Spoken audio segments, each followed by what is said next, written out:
Islam Dwayne by Phil Bay. It's part 2. I'm Rhonda Arrington of August the 27th, 2020. And I just got through showing you how close the Army or Recruitment Center and the Taekwondo. Right now, my camera, my tablet just went blank. So, and then as someone was walking by, it went blank, and then not blank, but it just shut, the camera stopped.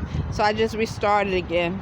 So I didn't understand to continue why these, and I know once again I'm not looking too cute, but it's I'm walking, it's about 80 something degrees outside, and I'm trying to, I'm not, oh well, I don't really, this is just how I look, okay? And so anyway, let me continue, okay? So I was walking, I was wondering why they were acting odd, and so they were saying words that were similar to what I hear at American Extended Stay. I told you some of the things I hear at American Extended Stay are some of the words be military.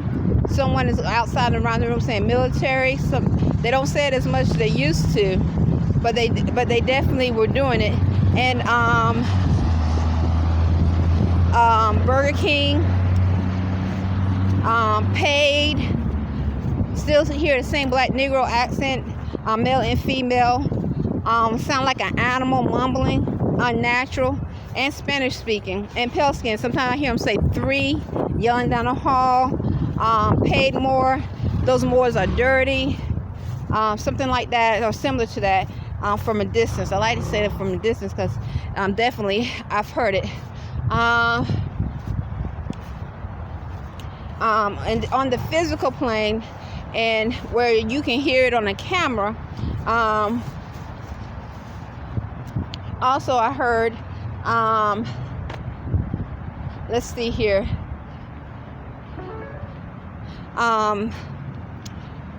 military, paid, I used to hear them say Edgewater, Burger King, 3, the number 3, I love you, like they sick, like something wrong, like a sick animal. My tablet start making noise, literally like a sick, deranged beast. And so what, you know, it's interesting because the odd behavior I experienced caused me to do some digging. So I was wondering why some people behave so odd here. I'm not saying this is the reason why, but it's good more as we learn history. I like reading about history. So Annapolis has a slave port about 10 minutes from here, driving distance, maybe 15 minutes driving distance. And I remember some more spoke about it, but I totally forgot what the sheik was saying, because I didn't think about it, Dwayne. So and I'm not saying this is the reason why, but I was wondering why I kept hearing them say paid, because as a Moorish American, and anyone who has affirmed and taken an oath to uphold laws of freedom, why are these spirits, these people, saying they paid for someone or paid for something, or implying that they paid for someone or paid for something? And who did they pay? Islam. Okay? So, and who did they pay? So, one of the things I was wondering, I'm going to back away for a minute so I can get the words out. So, and once again, using a black Negro female or black Negro male literally sound deranged and sick. So Annapolis has a slave port about 15 minutes away from here. And like I said, one of the sheiks were talking about it, and Alex Haley, that the author of Roots, the movie, he actually found his, I guess some of his ancestors here in Annapolis. And so Alex Haley, he's the one that, if I remember correctly, he did the Roots movie about slavery, and all the things, and some of the acts and procedures of slavery when they actually had plantations and would bring the slaves supposedly from Africa, the continent of Africa, to this landmass.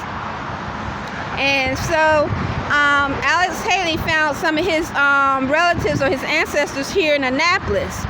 And what was spoke about, if I remember correctly, I could be wrong, when he went to go find where to dig about his name, he couldn't. He was looking. He went to the circuit courts, and they couldn't find. He didn't find any of his people in the circuit courts where you would find human beings or those that were considered to be human. They had his people labeled and classified with a cow, a dog, with the animal. Okay, so that was one of the things that I remember Morris was speaking about when Alex Haley went looking for his I guess you would say his ancestral background in Annapolis. They had his people under the same classification with the dogs, the animals, the cows, whatever, the beasts on the field. And so that slave port is still here. I didn't realize it. It was so interesting. I got on the bus one day, and instead of me getting off at my stop, I just went ahead and took the bus all the way around, and I passed the bay. And the bus driver took it upon himself. He was a black male to tell me. He said that's where they used to bring the slaves in. I said, "Oh, really?" I didn't ask him about it. I think I was admiring it, the bay, and I don't think I might have been the only person on the bus. Maybe one other person. I'm not sure, but I remember not many people on the bus. It could have just been me, because once again I had decided to not get off my stop and just take the bus all the way around. And I didn't realize the bay was so close to where we domicile at. Down over here in Roby. And he was like, that's where they used to bring the slaves. I said, oh, okay. Now I think I did have a thought about what the sheik said.